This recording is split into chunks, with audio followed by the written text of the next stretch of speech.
طلباء اسکول کے ذمہ داران، ڈائریکٹر حضرات، معزز محترم معلمین و معلمات اور سامعین، یقینی طور پر مجھے اس موقع پر آپ کے درمیان میں اپنے آپ کو موجود پانے پر دل کی گہرائی سے خوشی محسوس ہو رہی ہے۔ آپ نے جو عزت افزائی کی، آپ نے جو ہمت افزائی کی، ذرہ نوازی کی، تہہ دل سے میں آپ لوگوں کا شکریہ ادا کرتا ہوں اور دعا کرتا ہوں کہ اللہ تعالیٰ آپ کی قد و کاوش کو، آپ کی محنتوں کو، آپ کی کوششوں کو، چونکہ الصفا اسکول ناندیڑ کی سرزمین پر ایک ایسا متعارف ادارہ ہے اور ایک ایسا مشہور اسکول ہے جو اپنے تعلیمی سرگرمیوں اور اپنی معیار کی بنیاد پر سارے لوگوں کے دلوں پر چھایا ہوا ہے۔ میں بات کو، چونکہ مجھے چند باتوں کی گزارشات کا حکم دیا گیا ہے، یہاں سے میں شروع کرتا ہوں کہ ہمارے آپ کے آقا حضرت محمد رسول اللہ صلی اللہ علیہ وسلم جہاں خاتم النبیین ہیں، خاتم المرسلین ہیں، جہاں پر آپ صلی اللہ علیہ وسلم کی بہت ساری صفات کو اللہ نے قرآن میں بیان فرمائی ہیں، بہت ساری خصوصیات ہیں، بلکہ یہ کہنا بجا ہے اور بالکل صحیح بات ہے کہ اس دنیا میں سب سے زیادہ کامل مکمل صفات کا حامل اگر کوئی شخص ہے قیامت تک کے انسانوں کے درمیان میں، تو میرے آپ کے آقا حضرت محمد رسول اللہ صلی اللہ علیہ وسلم کی ذات گرامی ہے۔ اللہ کے نبی صلی اللہ علیہ وسلم کے متعلق ایک شخص نے یورپ ممالک میں ریسرچ کیا، بلکہ 100 آدمیوں پر تحقیق کی، ریسرچ کیا، اور اس نے ایک کتاب اپنی تھیسس کمپلیٹ کی اور اس میں اس سلسلے کی وضاحت کی کہ دنیا میں ایسے کون سے افراد ہیں، کون سی شخصیات ہیں جو دنیا کے انسانوں کے دلوں پر، جن کی زندگی نے اثر ڈالا ہے۔ تو اس نے ایسے 100 افراد کو جمع کیا، لیکن مذہب کے اعتبار سے وہ عیسائی ہے، اسکالر، لیکن جب انڈیکس کی بات آئی، ترتیب کی بات آئی کہ نمبر 1 پر کس کو رکھا جائے، نمبر 2 پر کس کو رکھا جائے، نمبر 3 پر کس کو رکھا جائے، تو باضابطہ The 100 جو کتاب اس نے ترتیب دی ہے، اس کے مقدمے میں اس سلسلے کی وضاحت کی ہے کہ جب میں اس بات پر آیا تو میں پریشان تھا، میرے دل نے یہ بات کہی کہ تو مذہب کے اعتبار سے عیسائی ہے، تو اپنے نبی عیسیٰ علیہ السلام کا نام پہلے نمبر پر ڈال دے، لیکن فوراً میرے دل کی آواز نے مجھے دستک دے کر یہ کہا کہ تو اگر بغیر سوچے سمجھے اپنے نبی کا نام نمبر 1 پر ڈال دے گا تو اپنے فن اور اپنے شعبے سے ناانصافی کرے گا، اس لیے تو سب سے پہلے تحقیق کر کہ ان 100 آدمیوں میں نمبر 1 پر آنے کے قابل کون ہیں۔ اس نے مقدمہ میں اس سلسلے کی وضاحت کی کہ جب میں نے ان 100 شخصیتوں کو بکھیرا اور ایک کمرے میں ایک سوئی کے ساتھ میں اس پر تحقیق کرنے لگا تو آخر کار میں نے زندگی کے ہر پہلو کو، زندگی کے ہر ورق کو پلٹ کر دیکھا تو مجھے 100 آدمیوں میں سے محمد رسول اللہ صلی اللہ علیہ وسلم سے زیادہ کامل ترین کوئی شخص نصیب نہ ہوا۔ میں نے نمبر 1 پر محمد رسول اللہ کا نام ڈال دیا اور انڈیکس میں سب سے پہلے حضرت محمد صلی اللہ علیہ وسلم کا نام نامی، اسم گرامی، The 100 کتاب 100 شخصیات پر مشتمل، اس نے باضابطہ آپ علیہ السلام کا نام اس نے درج کر دیا۔ میں یہ بات عرض کرنا چاہتا ہوں کہ ہمارے نبی حضرت محمد صلی اللہ علیہ وسلم جامع الکمالات تھے، جامع الصفات تھے، لیکن ان جامع الصفات میں سے 2 صفتیں رسول اللہ صلی اللہ علیہ وسلم نے ایسی بیان فرمائی ہے کہ یہ 2 صفتوں کو بعثت کا مقصد بیان کیا، اپنی دنیا میں تشریف آوری کا مقصد بیان کیا۔ ویسے آپ صلی اللہ علیہ وسلم کی عبادت بے مثال ہے، آپ صلی اللہ علیہ وسلم کی قناعت بے مثال ہے، آپ صلی اللہ علیہ وسلم کی ریاضت بے مثال ہے، آپ صلی اللہ علیہ وسلم کی سخاوت بے مثال ہے، آپ صلی اللہ علیہ وسلم کا وجود بابرکت بے مثال ہے، بے مثل ہے، لیکن اس کے باوجود رسول اللہ صلی اللہ علیہ وسلم نے فرمایا میری زندگی کا مقصد، مجھے دنیا میں کس مقصد کے تحت مبعوث کیا گیا، انما بعثت معلما، انما بعثت معلما، دوسرا مقصد حضور نے بیان کیا انما بعثت لاتمم مکارم الاخلاق، میرے زندگی کا ایک مقصد یہ ہے کہ اللہ نے مجھے معلم بنا کر دنیا میں بھیجا ہے، اور میرے زندگی کا دوسرا مقصد یہ ہے لاتمم مکارم الاخلاق، اخلاق کریمانہ کی تکمیل کے لیے خدا بزرگ و برتر نے مجھے دنیا میں مبعوث کیا ہے۔ بہت ساری صفات ہے، بہت ساری خصوصیات ہے، آپ کی زندگی کا ایک ایک پہلو اگر اٹھا کر دیکھا جائے تو وہ زندگی کا پہلو اتنا روشن اور اتنا تابناک ہے کہ اس زندگی کے پہلو سے لاکھوں اربوں کھربوں انسان رہنمائی حاصل کر لیتے ہیں، لیکن اللہ کے نبی صلی اللہ علیہ وسلم نے اپنے زبانی طور پر جن مقاصد کو بیان کیا وہ دو مقصد ہے۔ کیوں بیان کیا ہے؟ کیا مقصد ہے؟ علماء محدثین نے یہاں پر ٹھہر کر کلام کیا اور کہا کہ کسی قوم کے عروج کے لیے، کسی قوم کے باقی رکھنے کے لیے، کسی قوم کے وجود کے لیے یہ دو چیزیں ضروری ہے، دو چیزیں ضروری ہے، ایک تعلیم، ایک اخلاق، ایک تعلیم، ایک اخلاق۔ نیری تعلیم بھی انسان کو کامیابی نہیں دلا سکتی، نیرے اخلاق بھی انسان کو کامیابی نہیں دلا سکتے، دونوں چیزیں تعلیم بھی ہو اخلاق بھی ہو، اور میں بغیر کسی رکاوٹ کے اور بہت تحقیق کے ساتھ میں یہ کہہ سکتا ہوں کہ الحمدللہ جہاں پر الصفا اسکول اپنے تعلیمی سرگرمیوں کے عنوان سے شہر میں معروف اور مشہور ہے، وہیں پر اخلاقی اعتبار سے، تربیت کے اعتبار سے، جیسے انظر سر نے مقدمے میں یہ چیز کو بیان بھی کر دیا کہ ہمارے پاس میں تربیتی نشست ہوتی ہے، اس بات کی طرف یہ عمل وضاحت کے ساتھ اشارہ کر رہا ہے کہ یہاں پر تربیت پر بھی خصوصی توجہ دی جاتی ہے۔ میں اس موقع پر دل کی گہرائی سے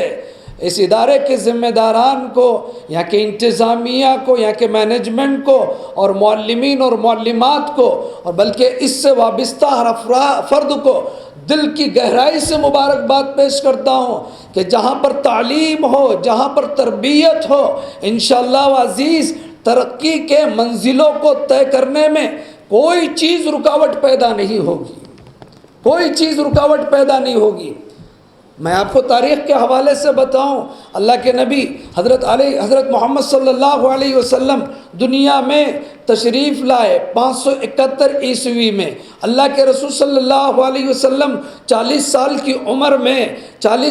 عمر میں غار حرا میں تشریف فرمائے۔ جبرائیل، حضرت امام بخاری شریف میں نقل کرتے ہیں، جبرائیل آتے ہیں، جبرائیل آنے کے بعد میں واقعہ غار حرا کا بڑا تفصیل سے آپ نے سنا ہوگا۔ سارے جبرائیل علیہ السلام آ کر حضرت محمد صلی اللہ علیہ وسلم کو کہتے ہیں اقرا اقرا، حضور علیہ السلام فرماتے وما انا بقاری، میں پڑھنا نہیں جانتا، وہ پھر کہتے ہیں کہ اقرا، پڑھو، وہ کہتے ہیں کہ وما انا بقاری، میں پڑھنا نہیں جانتا، تیسری مرتبہ جب دبوچتے ہیں، سینے سے لگاتے ہیں اور کہتے ہیں اقرا، حضور علیہ السلام فرماتے ہیں وما انا بقاری، اور اس موقع پر معزز سامعین سامعات،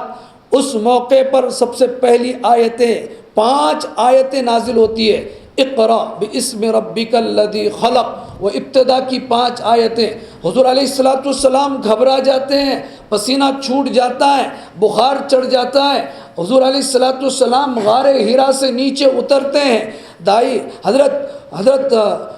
خدیجۃ الکبریٰ رضی اللہ تعالیٰ عنہ کے پاس جاتے ہیں۔ واقعہ بڑا تفصیل سے یہاں پر ٹھہر کر محدثین نے کلام کیا، یہاں پر ٹھہر کر محدثین نے آپس میں ڈیبیٹ کیا، بحث کی کہ حضور پر سب سے پہلے آیتیں اقرا کی کیوں آئی ہے، پڑھو یہ بول کر کیوں آئی ہے، حالانکہ مکہ کی گلیوں میں ظلم تھا، زیادتیاں تھیں، خانہ کعبہ میں 360 بت رکھے ہوئے تھے، بے حیائی، عریانی، ننگاپن اپنے عروج پر تھا،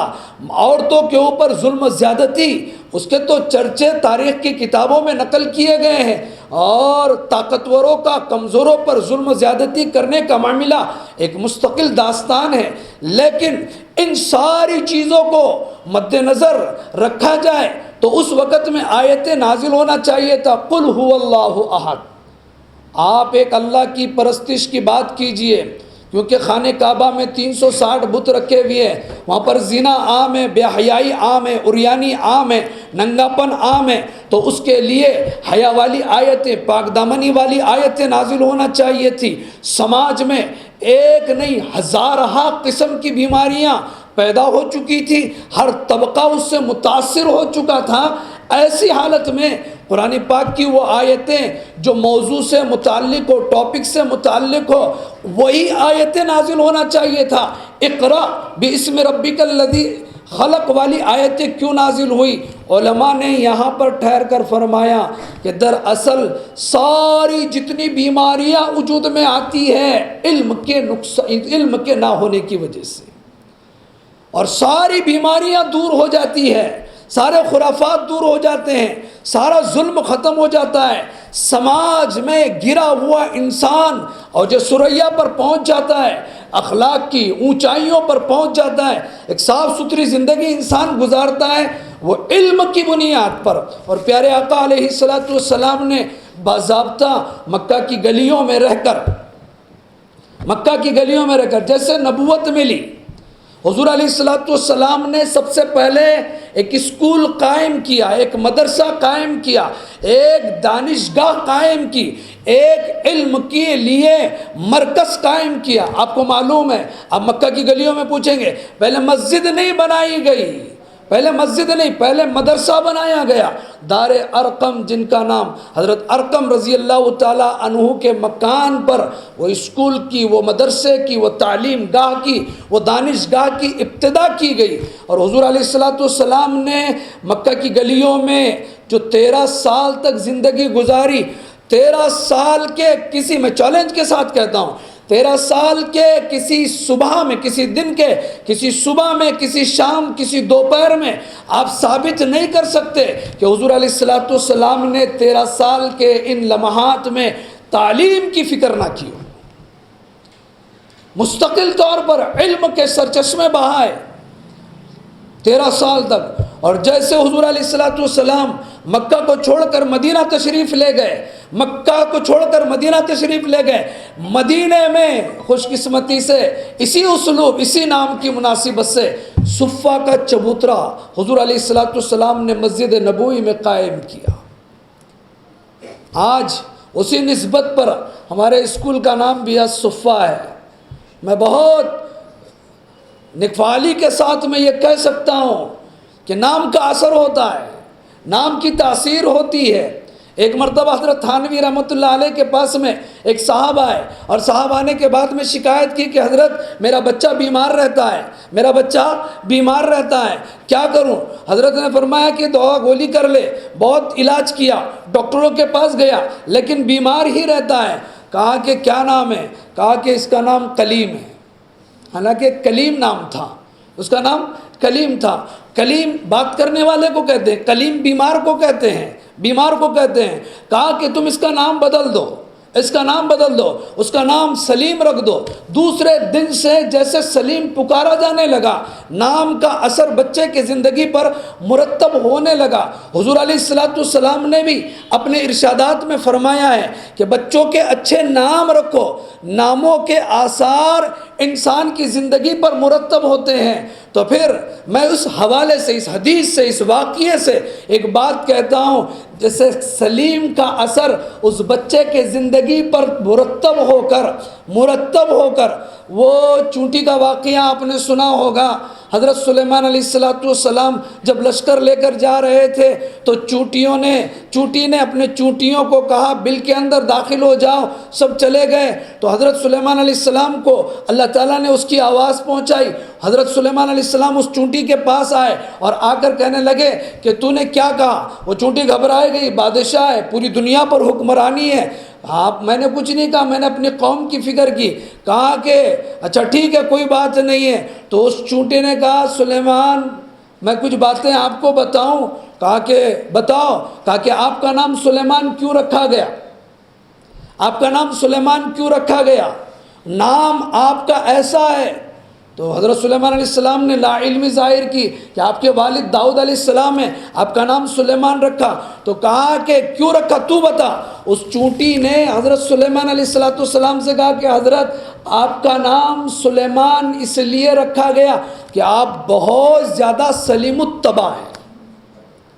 آپ کے نام کے آثار آپ کے زندگی پر مرتب ہوئے ہیں، آپ کی طبیعت پر مرتب ہوئے ہیں. تو میں یہ عرض کر رہا ہوں کہ نام کے آثار انسان کی شخصیت پر مرتب ہوتے ہیں. تو پھر اگر حضور علیہ السلام نے 1400 سال پہلے مسجد نبوی، آج بھی وہ چبوترا موجود ہیں صفہ نام کے نام سے، اور ہمارے اساتذہ یہ بیان کرتے تھے کہ اگر کوئی سبق یاد نہ ہو، اگر کسی کو سبق یاد نہ ہو، کوئی پرابلم کوئی ایجوکیشنلی یا تعلیمی اعتبار سے یا کسی بھی سبجیکٹ کے اعتبار سے کوئی فارمولہ ذہن میں نہیں بیٹھ رہا ہو، سمجھ میں نہیں آ رہا ہو، صفہ چبوترے پر بیٹھ کر اگر اس چیز کو وہ پڑھ لے، یاد کر لے، تو اللہ تعالیٰ ان صحابہ کی قربانی کی وجہ سے، اس علم کی برکت کی وجہ سے اللہ تعالیٰ آج بھی علم کے چشمے بہا دیتے ہیں. وہ صفہ چبوترے کی تاثیر ہے. وہ علم کا مرکز مانا جاتا تھا، وہ دانشگاہ سمجھی جاتی تھی، لوگ وہاں پر علم حاصل کرنے کے لیے آیا کرتے تھے. اسی مناسبت سے جب اسکول کا نام الصفہ رکھا گیا ہے، الصفہ رکھا گیا ہے، تو میں اپنے عقیدے کی بات کہتا ہوں، کچھ نہ کچھ تاثیر اس صفہ کی یہاں پر منتقل ہوگی انشاءاللہ، کچھ نہ کچھ اس کی باتیں یہاں پر منتقل ہوگی. بہرحال حضور علیہ السلام نے صفہ کو دانشگاہ بنائی، علم کا مرکز بنایا. 23 سال کے اندر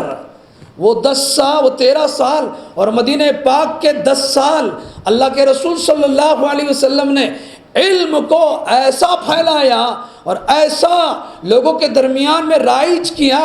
کہ مکہ، مدینہ، اطراف، جس قوم کے اوپر کوئی حکمرانی کرنے کے لیے تیار نہ تھا، جو ظلم و زیادتی کی شکار تھی، جو بے حیائی کرنے کے ایک مثال قائم کر دیا کرتی تھی، حضور علیہ السلام نے ایجوکیشن کے نام پر، تعلیم کے نام پر ان لوگوں کے درمیان میں ایسا انقلاب رونما کیا کہ 23 سال میں وہ گری ہوئی قوم اتنی بلند ہو گئی. حضور علیہ السلام نے اپنے زبان سے فرمایا صحابی کا نجوم، صحابہ میرے ستارے کے مانند ہیں. اب رہتی دنیا تک کسی بھی شعبے کا انسان میرے صحابی کے کسی ایک شخص کی اتباع کرے گا، وہ منزل کو پا لے گا، وہ دنیا میں بھی سکسیسفل کامیاب زندگی گزارے گا، آخرت میں بھی کامیاب زندگی گزارے گا. دراصل ایجوکیشن، تعلیم بنیاد ہے قوموں کو زندہ رکھنے کے لیے، قوموں کو باقی رکھنے کے لیے، قوموں کو عروج پر پہنچانے کے لیے، قوموں کو ترقی کے راہ پر لانے کے لیے. الحمدللہ الصفہ اسکول کے ذمہ داران آپ لوگ اسی کشتی میں سوار ہیں اور اسی تحریک میں شامل ہیں. آپ لوگ ماشاءاللہ سماج میں، سوسائٹی میں ایجوکیشن کے نام پر، تعلیم کے نام پر اور اس مقصد کے نام پر جس مقصد کے تحت اللہ تعالیٰ نے رسول اللہ صلی اللہ علیہ وسلم کو دنیا میں مبعوث کیا، انما بعثت معلما کہہ کر کہ مجھے اللہ نے علم سکھلانے والا بنا کر بھیجا. حضور علیہ السلام نے شروع سے لے کر آخر تک علم کو پھیلایا. صحابہ کو فرمایا علم کو پھیلاؤ، علم والوں کو کہا کہ علم کو پھیلاؤ، علم سے قومیں زندہ ہوتی ہے. میرے بھائیوں، میری بہنوں اور معزز خواتین معلمات، اس موقع پر ہم بڑے افسوس کے ساتھ میں کہتے ہیں جب سچر کمیٹی رپورٹ ہمارے سامنے آتی ہے، جس قوم کی بنیاد تعلیم پر تعمیر ہوئی تھی، اسی قوم کے اندر تعلیم کا اتنا فقدان اور اتنی کمی ہے کہ سچر کمیٹی رپورٹ یہ کہنے پر مجبور ہو گئی کہ 95% مسلم طبقہ ایجوکیشن سے دور ہے. دین کی تعلیم ہو یا دنیا کی تعلیم ہو، دین کی تعلیم ہو یا دنیا کی تعلیم ہو. آج نوجوان بچے ہیں، نوجوان بچیاں ہیں، مسلم قوم ہیں، اور ذلت کا، رسوائی کا بنیادی کارن، بنیادی اس کا ریزن یہی ہے کہ آج مسلمان تعلیم سے دور ہیں۔ آج الحمدللہ اللہ نے ہم کو علم کی سرگرمیوں سے وابستہ فرمایا، تعلیم گاہ سے وابستہ فرمایا۔ میں بالکل عقیدے کی اور یقین کی بات کہتا ہوں، اگر اس لائن سے ہم نے محنت کی، چاہے وہ دینی تعلیم ہو یا دنیاوی تعلیم ہو، دینی تعلیم دنیاوی تعلیم تو یہ بعد کی تفریق ہے اور بعد کی تقسیم ہے۔ حضور علیہ السلام کے زمانے میں علم نافع، علم غیر نافع کی تقسیم تھی، نفع بخش علم، غیر نفع بخش علم۔ چنانچہ آپ پہلی صدی میں دیکھیں، چھٹی صدی تک دیکھیے، 7ویں صدی تک، خلافت بنو عباسیہ کے دور تک کی تاریخ کا مطالعہ کیجئے، آپ کو تاریخ بغداد پڑھنے پر یہ بات واضح طور پر معلوم ہو جائے گی کہ دنیا کے سارے علوم، فنون، سائنس ہو، ٹیکنالوجی ہو، جغرافیہ ہو، ہسٹری ہو، ابن خلدون کون ہے، الجبرا لکھنے والے، اس کے کنسپٹ پیش کرنے والے کون ہیں، سائنس اور ٹیکنالوجی میں، میڈیکل لائن میں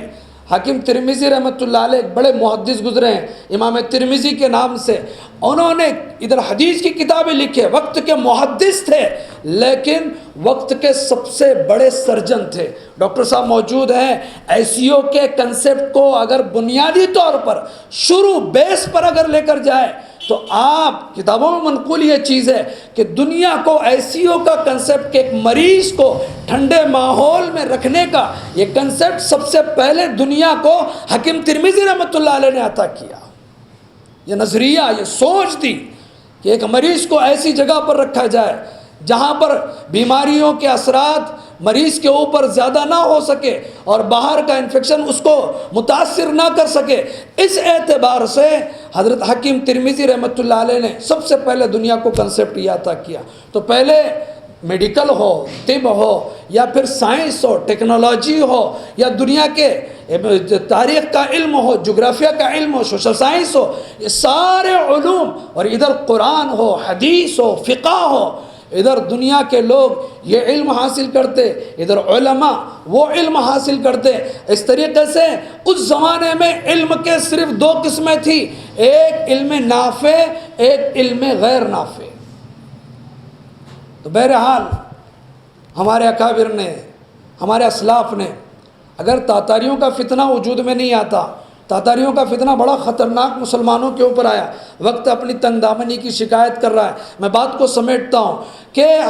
تاتاریوں کا فتنہ اگر وجود میں نہ آتا تو اس وقت میں سارا سائنس، ٹیکنالوجی اور سارا جو یورپ کے ہاتھ میں ہے مسلمانوں کے ہاتھ میں ہوتا۔ تاتاریوں کی ایک مستقل تفصیلی داستان ہے، کبھی کسی موقع پر انشاءاللہ اس سلسلے کو پیش کیا جائے گا۔ تو عرض کرنے کی بات یہ ہے، اللہ تعالیٰ نے ہم لوگوں کو ایک بہت اونچے پیشے سے وابستہ کیا، اونچے پیشے سے وابستہ کیا، اور حضور علیہ السلام نے دوسرا اپنے بعثت کا مقصد بیان کیا، انما بعثت لاتمم مکارم الاخلاق، اللہ نے مجھے اخلاق کے کریمانہ کو مکمل کرنے کے لیے دنیا میں بھیجا ہے۔ اخلاق کسے کہتے ہیں؟ حق ادا کرنے کو اخلاق کہتے ہیں۔ میری ذات سے اگر میں لباس پہنتا ہوں تو لباس کا میرے اوپر حق ہے، میری آنکھیں ہیں تو میرے آنکھوں کا مجھ پر حق ہے، میں گھر میں زندگی گزارتا ہوں تو گھر والوں کا میرے اوپر حق ہے، میں بازار میں دکان پر کھڑے رہ کر کچھ خریدتا ہوں یا بیچتا ہوں تو میرے اوپر دکان کا، خریدنے کا، فروخت کرنے کا حق ہے۔ اگر میں معلم ہوں، استاذ ہوں، ٹیچر ہوں، میں کچھ کسی تعلیمی شعبے سے وابستہ ہوں تو میرے اوپر ان چیزوں کا حق ہے، اور یہ حق کے بارے میں اللہ مجھے قیامت کے دن پوچھیں گے۔ اس اعتبار سے اس ذمہ داری کو اپنے سر پہ، اپنے ذہنوں میں بٹھا کر میں اپنے طور پر اپنے فرائض انجام دوں، آپ اپنے طور پر فرائض انجام دیں۔ ہر شخص آج کل کیسا ہے، حق مانگا جاتا ہے، حق ادا کرنے کے لیے کوئی پہل نہیں کرتا۔ حق ادا کرنا چاہیے، حق مانگنا الگ چیز ہے، لیکن حق ادا کرنا چاہیے۔ ہم دوسروں کے حق ادا کریں گے، دوسرے ہمارے حقوق کو ادا کریں گے۔ ہم اپنے زندگی کے جن جن شعبوں سے وابستہ ہیں ان شعبوں کے حقوق ہم ادا کریں گے۔ میں اشارتاً گفتگو کر رہا ہوں، اس لیے اگر ہم نے حق ادا کر دیا، اگر مجھے تاریخ پڑھانے کا ہے، مجھے جغرافیہ پڑھانے کا ہے، مجھے انگلش پڑھانے کا ہے، میں اس مضمون کا حق ادا کر دوں، بچوں کا حق ادا کر دوں، تو انشاءاللہ بچے ہمارے حقوق ادا کریں گے،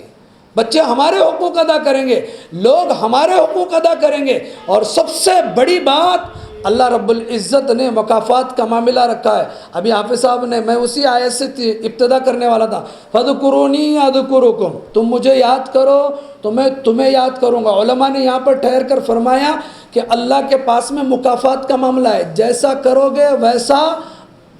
ایکشن کا ری ایکشن ہوگا، ہم جیسا کریں گے اللہ اس کا، اگر حقوق ہم ادا کریں گے اللہ اس پر انعامات کی بارش نازل کریں گے، دنیا میں چین سکون کی زندگی ملے گی، آخرت میں اللہ کامیابی عطا فرمائیں گے۔ یہ چند گزارشات، اور میں اس موقع پر آخر میں آپ لوگوں کا تہ دل سے شکریہ ادا کرتا ہوں۔ میں کہاں، یہ نکہتے گل کہاں، نسیم صبح تیری مہربانی ہے، آپ لوگوں کی ذرہ نوازی اور آپ لوگوں کی ہمت افزائی، اللہ آپ کو اس کا بہترین بدلہ نصیب فرمائے، اور مجھے اللہ اس قابل بنائے جیسے آپ کی توقعات ہے، جیسا آپ لوگوں کا میرے متعلق خیال ہیں، اللہ تعالیٰ مجھے اس معیار پر پہنچائے، دعا بھی فرمائے، آمین، وآخر دعوانا الحمدللہ۔